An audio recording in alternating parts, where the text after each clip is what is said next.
Hola chicos, bienvenidos a este curso de Física 1. Sé que la mayoría de ustedes pasaron por el pre-quiz y si no, pues han tenido un buen ICFES y eso significa que ya manejan varias de las cositas que vamos a ver en este curso de Física 1 y, y bueno, espero que podamos tener un semestre agradable, lleno de mucho conocimiento. La física es sin duda una de las ramas de las ciencias básicas más interesantes debido a que sus aplicaciones son completamente directas. Así que bueno, a manera de introducción y como una práctica de la estrategia de aula invertida, pues esta será su primera clase y cuando nos veamos presencialmente, como les mencioné, vamos a tener un quiz para garantizar que están viendo los videos y ustedes se hagan a la idea de cómo es la estrategia para este semestre. Recuerden, si le ponen el tiempo adecuado, vamos a sacarle el jugo a este curso y no vamos a sufrir en los exámenes. Bien, entonces, ¿qué es la física, no? La física se ocupa de los principios esenciales del universo, o sea, todo. Es el cimiento para otras ciencias, tales como la ingeniería en este caso, y tenemos seis áreas así como generales. Tenemos la mecánica clásica, que es lo que vamos a estudiar nosotros, algo de relatividad, esto ya no lo vemos, solamente vemos la primera parte. Relatividad, termodinámica, electricidad y magnetismo, que es el contenido del curso de Física 2. Óptica, mecánica cuántica. En el de Física 3 ven algo de estas. Termodinámica sí es un curso aparte y creo que no lo ven todas las ingenierías. La física se sustenta en observaciones experimentales y mediciones cuantitativas. Pues, algo experimental es algo que se hace, algo cuantitativo es algo que tiene una cantidad, ¿vale? Se puede medir, se puede dar un número, se puede dar una unidad. Los objetivos en sí de la física desde su nacimiento son dos. Primero, identificar un número limitado de leyes fundamentales que rigen los fenómenos naturales. Que yo veo como un pajarito es capaz de alzar vuelo, una paloma. Entonces yo quiero mirar qué leyes rigen ese fenómeno. Y luego, una vez tiene uno identificadas esas leyes, uno las utiliza para desarrollar teorías capaces de anticipar los resultados experimentados.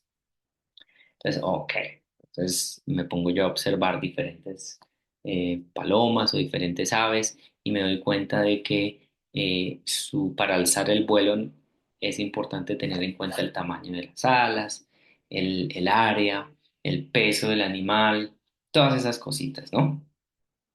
Y yo puedo anticipar que si tú me dices, entonces ahora con esa teoría que tú tienes, en promedio un águila con estas y estas otras medidas, ¿cuánto se demora en alzar el vuelo? Entonces uno es capaz de anticipar esos resultados, ¿vale? Entonces, las leyes fundamentales, que son la teoría, Em, ellas tienen una doble aquí con el lenguaje de las matemáticas, porque las leyes están escritas en términos de matemáticas. Y es así que las matemáticas se me vuelven la conexión con el experimento. Entonces, en la parte experimental, nosotros siempre vamos a tener una teoría que está ahí detrás. Siempre hay que saber antes de ir al experimento qué tipo de teoría es la que vamos a poner a prueba.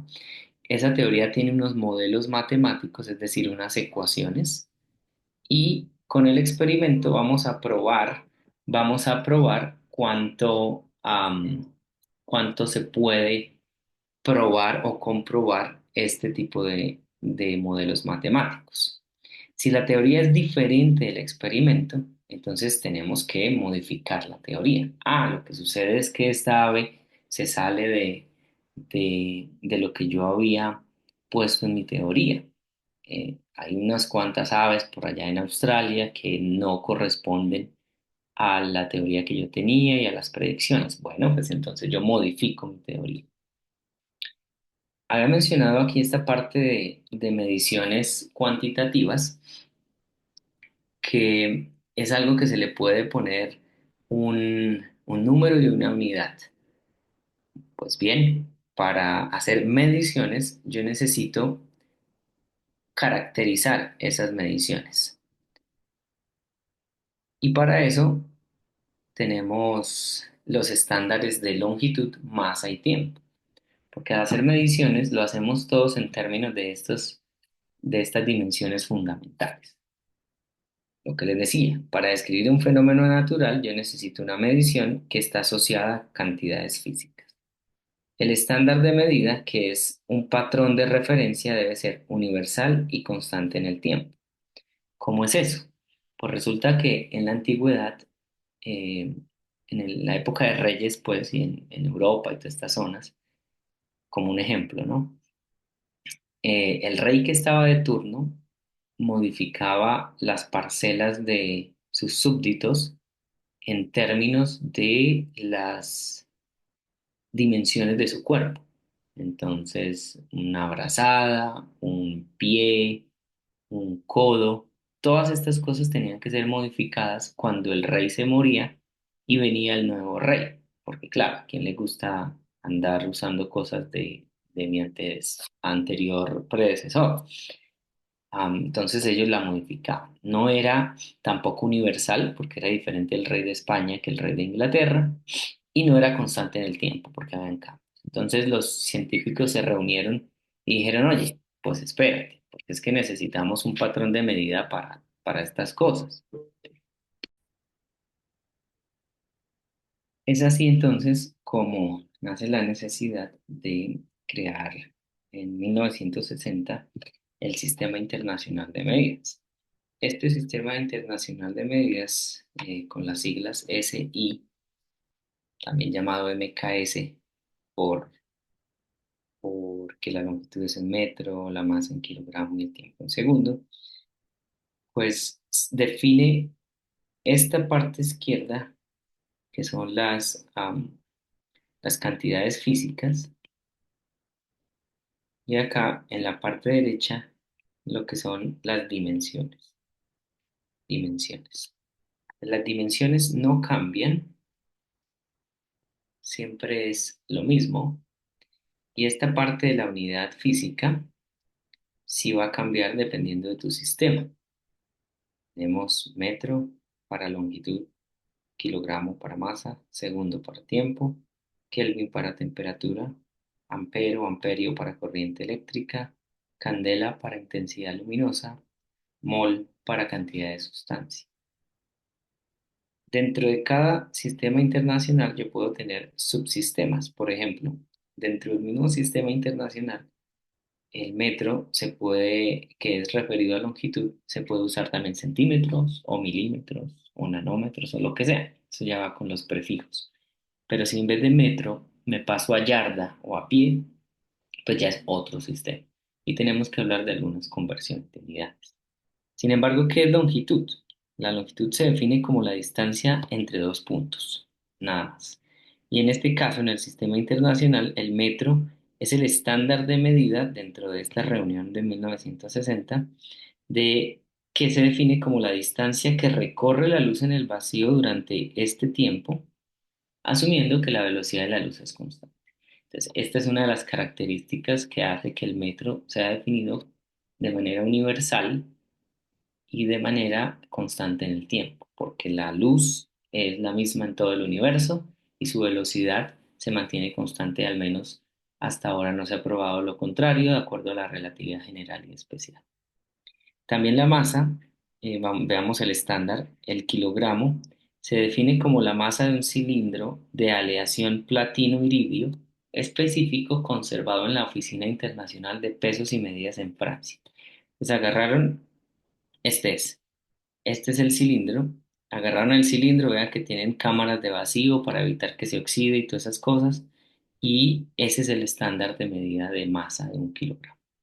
Y el tiempo, a través del segundo, se define como el periodo de vibración de la radiación del átomo cesio 133 medido con un reloj atómico. el periodo significa, lo que sucede es que estos materiales son radioactivos y ellos van botando energía como el que bota piedras. Digamos, ustedes tienen un costal de piedras y empiezan a botar una piedra cada tanto, siempre el mismo tiempo y botan una piedra. Algo así es con estos materiales radiactivos. Ellos expulsan energía cada cierto tiempo y pues entonces a eso se le llama un periodo y cada vez que cumpla 9.192.631.770 veces de lanzar la piedra, pues eso es lo que es un segundo, ¿vale? Se tomaron en cuenta las características de que un patrón de referencia debe ser universal y constante. Esto es lo que les decía de los prefijos. Por ejemplo, tengo metro y gramos aquí. Yo puedo hablar de milímetro, que sería 10 a la menos 3 metros, kilómetro, que sería 10 a la 3, nanogramo, nano es 10 a la menos 9, y pues tengo varios prefijos por ahí que ustedes ya me imagino que lo han visto antes. Si no, pues recuerden más o menos tener una idea de estos prefijos y la potencia que corresponde. Las cantidades fundamentales se llaman primarias, son longitud, masa, tiempo. Quizás hay unas otras como las de temperatura, corriente, pero a nosotros nos interesa estas tres en especial. Las cantidades deducidas o secundarias son combinaciones matemáticas de estas tres de acá. Por ejemplo, el área es una longitud al cuadrado. La rapidez es longitud sobre tiempo. La densidad es masa sobre volumen, pero el volumen es longitud al cubo. Vean que aquí tenemos unas dimensiones interesantes. Materia y construcción de modelos. ¿Qué sucede? Volvemos al ejemplo de un fenómeno que yo veo, el pajarito alzando vuelo. Yo miro una interacción a través del fenómeno, porque es a través de los ojos que yo veo el fenómeno, y construyo mi teoría. Empiezo a cambiar de pajaritos, de paloma, águila, chulos o lo que sea. Veo el fenómeno, tomo datos, creo mi teoría y sigo repitiendo. ¿Vale? Cuando no hay interacción, aquí es fácil porque yo puedo medir las alas de las aves y demás. Pero si no hay interacción, la forma cambia. Yo tengo un modelo que describe el fenómeno y a través de mi modelo hago pronósticos, ¿vale? Yo no puedo interactuar al menos a nivel microatómico, por ejemplo. Um, Inicialmente, los que iniciaron con la parte filosófica de la física, ellos no tenían cómo partir un átomo ni nada de esas cosas. Por eso es que se crean estas maneras acá. Ellos dicen, ah, listo, yo creo que funciona así. Ponemos a prueba a través de unos pronósticos. Si se cumplen los pronósticos, quiere decir que el modelo está bien. Si no se cumplen, sino que además sale algo completamente diferente, pues hay que ajustar el modelo. El ejemplo de lo que les decía de la parte inicial de la filosofía de la naturaleza. Supongamos que yo tengo oro, lo parto a la mitad, tengo oro y oro. Sigo partiendo, sigo teniendo oro. La pregunta es, ¿qué tanto va a pasar? ¿Qué tantas divisiones tengo que hacer para que ya deje de ser oro?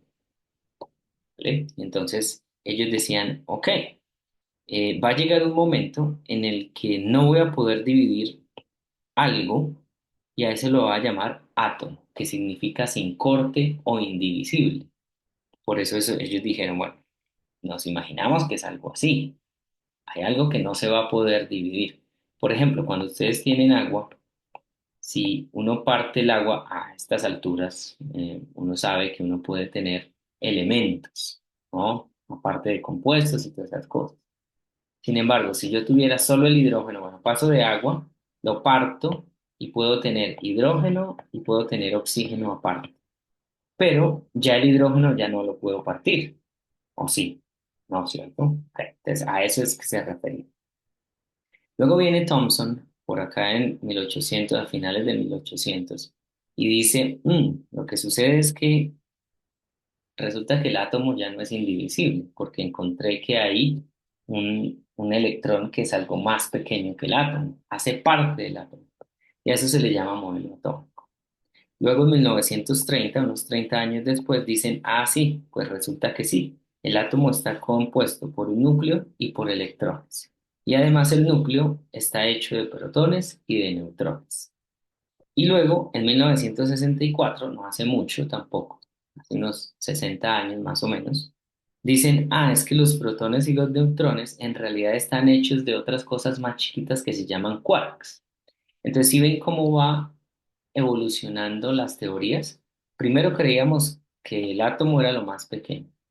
Luego pasaron experimentos y encontraron que había algo raro. Ah, no, es un electrón.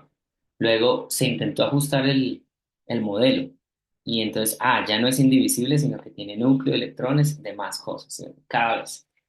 Hoy en día se siguen haciendo estudios físicos de la materia, los aceleradores de partículas, para encontrar nuevos ajustes a los modelos físicos que existen.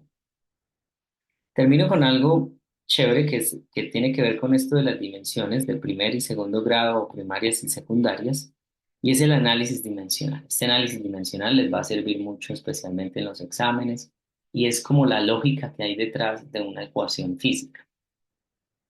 Ejemplo, am, tengo X, que es una distancia, que la dimensión es la longitud y se puede medir en metros, pies, millas, lo que ustedes quieran.